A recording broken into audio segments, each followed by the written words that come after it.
Halo Indonesia, selamat datang kembali di Rodarat. Di pagi yang agak-agak mendung ini kita akan sedikit membahas salah satu kendaraan yang mungkin jadi kelakuan insinyur kendaraan di luar sana, entah di negara mana ya. Ini makhluknya.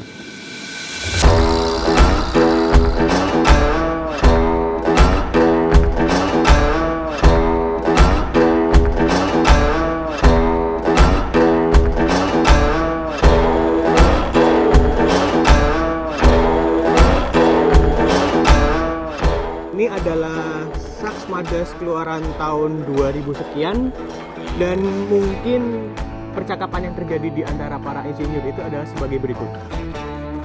Gimana kalau kita bikin motor dari pipa? Pipa ya? Ide bagus.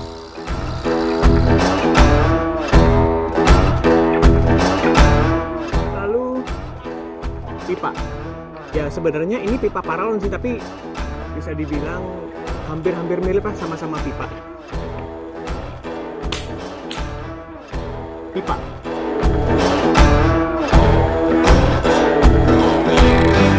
Oke, jadi Saks Madas ini mesinnya 125 cc tidur. Ada kemiripan dengan mesin Honda 125 lainnya. Jadi part bisa ada pertukaran gitu. Ini juga contohnya karbunya pakai karbu Karisma. Lalu akinya juga di bawah, jadi tidak disarankan untuk menerobos banjir. Untuk torsi dan tenaga kuda seperti biasa, karena ini Rodarat, kita tidak akan membahas karena bisa dicari di internet. Dan mungkin kita akan ada perbandingan juga dengan satu motor yang banyak ditemukan di jalanan, untuk sekalian juga membahas apa aja sih fitur-fitur yang ada di motor ini kalau dibandingkan dengan motor yang ada di jalanan tersebut. Oke, ini adalah pembanding yang kita temukan. Ini adalah Honda Supi keluaran tahun 2000 sekian belas, dan kita akan juga membahas gimana sih kalau misalnya motor Saks Madas ini dipakai buat harian ketika dibandingkan dengan motor ini.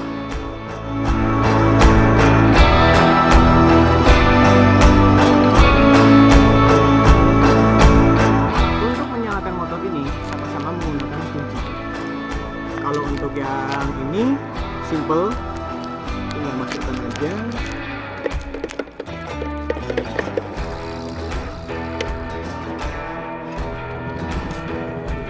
Nyala. Untuk motor ini juga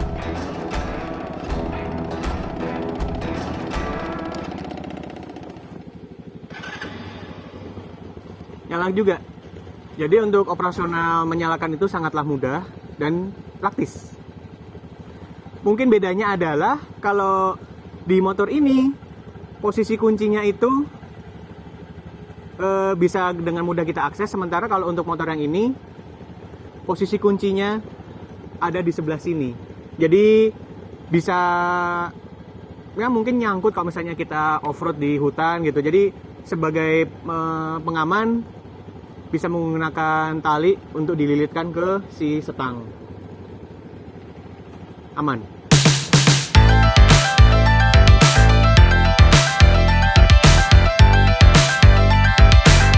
Coba bayangkan satu kondisi di mana Anda sedang pergi ke satu mall bersama pasangan Anda, dan Anda pulang larut malam karena habis nonton film yang baru beresnya jam 10:30 malam, atau mungkin ngedate dengan cara makan, minum, terus bablas sampai mallnya udah tutup dan harus dibilang security, maaf mallnya sudah mau tutup.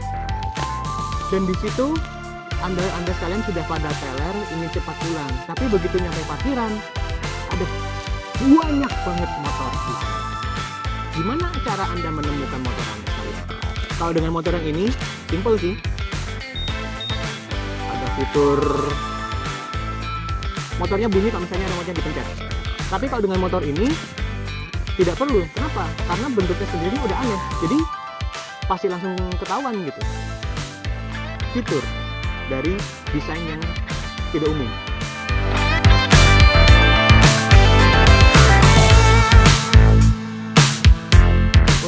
positionnya sendiri kalau di motor ini itu, well, ini adalah motor matic, jadi lebih tepatnya skuter sih. Deck kita injek dan kita terlindung juga dari cuaca. Mungkin anggap saja ini Vespa, tapi nggak Vespa amat. Sementara kalau yang ini, well, kalau dari jenis juga susah sih dibilangnya apa. Riding posisinya seperti ini. Dibilang bebek bukan, dibilang ayam jago juga bukan gitu. Jadi mungkin anggap saja ini motor moped tanpa pednya, jadi hanya mut saja. Ibarat kata kerak telur tanpa telur jadinya kerak saja, atau jambu monyet tanpa jambu jadinya monyet. Pertanyaan yang pasti mungkin banyak ditanyakan, atau mungkin masih tidak ditanyakan orang-orangnya. Kalau mau nyimpen barang gimana? Kalau dengan motor ini, well, 1, 2, 3, dan kalau darurat banget 4 dan 5. Bagasinya juga lumayan gede loh, bisa buat bawa jas hujan, sandal, jas hujan, sarung tangan, kain buat ngelap motor, jas hujan lagi, jas hujan, dan jas hujan beserta buku servis.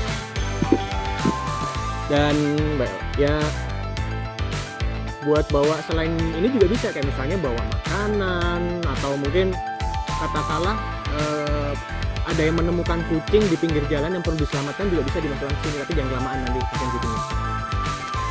Lalu juga di wadah ini bisa untuk menyimpan karcis parkir, atau mungkin uang receh buat parkir, atau mungkin permen gitu ya kalau misalnya mau ngemil di tengah jalan. Lalu juga kalau mau naruh botol aqua tinggal taruh di sini, udah beres. Kalau misalnya mau belanja, katakanlah beli galon, tinggal ditaruh di sini juga. Lalu seandainya Anda ingin belanja ke pasar, beli kentang, pisang, sayur-sayuran, beras, minyak, dan segala macamnya, tinggal dicantolkan ke kait yang di sebelah sini. Jadi kalau untuk menyimpan barang, motor ini bisa dibilang praktis. Sementara dengan motor ini tidak ada area penyimpanan barang. Jadi kalau misalnya kita mau bawa aqua,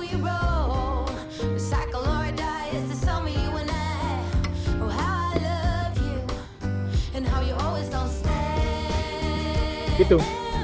Jadi kalau misalnya kita belanja kebutuhan sehari-hari, disarankan untuk membawa tas sendiri, atau kalau khusus motor ini taruh keranjang di belakang.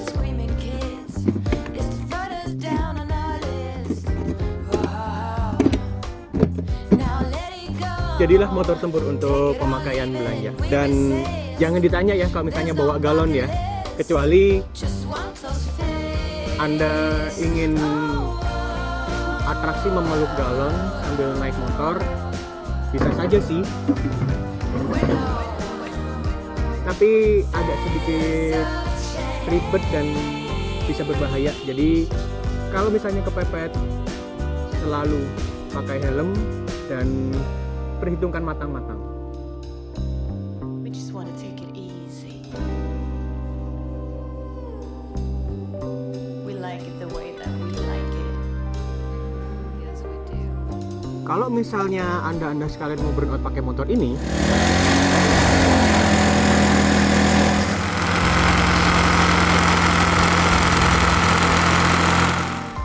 sementara kalau misalnya Anda sekalian mau burnout pakai motor ini, cara burnout motor kopling.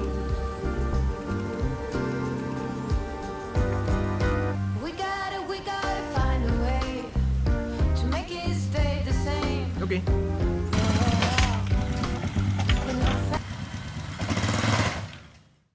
Ingatlah selalu untuk burnout di tempat yang aman dan nyaman serta tidak meresahkan masyarakat. Jadi bisa dibilang tiap motor ini punya kelebihan dan kekurangannya masing-masing. Untuk motor yang sebelah sini ya bisa dibilang dia lebih praktis untuk dipakai sehari-hari karena area penyimpanan banyak dan ada tameng depan, jadi terlindungi kalau misalnya kena hujan atau jalanan basah terus terkena cipratan itu kemungkinannya jadi lebih kecil lah. Sementara kalau dengan motor ini ya ada kebingungan mungkin ya buat awal-awal kalau mau bawa barang gimana, dan karena bentuknya yang ramping minimalis rawan kecipratan kalau misalnya ada kendaraan di depan. Tapi di balik itu semua, well, kalau bisa dibilang ya motor ini juga ada kelebihannya. Salah satunya adalah karena bentuknya yang tidak umum, anda sekalian kalau saya pakai motor ini bisa jadi menambah teman, entah karena disamperin di parkiran atau tahu-tahu dikejar kemudian saling bertukar nomor WA gitu ya. Jadilah menambah teman baru, relasi, koneksi, dan sebenarnya tidak ribet-ribet amat kok kalau mau menggunakan motor ini untuk harian. Kalau misalnya mau nambah kapasitas bawaan barang, tinggal pasang rak seperti di contoh yang ini, beres. Kalau misalnya perlu lebih lagi, keranjang. Dan untuk kalau misalnya anda sekalian ingin berkarya, motor ini bisa banget jadi blank canvas anda sekalian. Apakah mau cukup sekedar jadi motor harian atau pasang mesin yang lebih besar lalu dijadiin motor cornering mungkin, atau motor drag race, atau diantik-antikan, bisa. Dan sebelumnya kita ingin mengucapkan terima kasih kepada Seat Single Motoring Supplies karena sudah diizinkan meminjam motornya di video kali ini. Jika anda sekalian ada tertarik untuk membeli part-part rangka motor ini, bisa mengkontak mereka sekalian. Akhir kata, terima kasih sudah menonton video kali ini, dan tetaplah ingat untuk menjaga keselamatan diri dan orang lain ketika berkendara. Selamat pagi menuju siang Indonesia, dan sampai jumpa di video selanjutnya.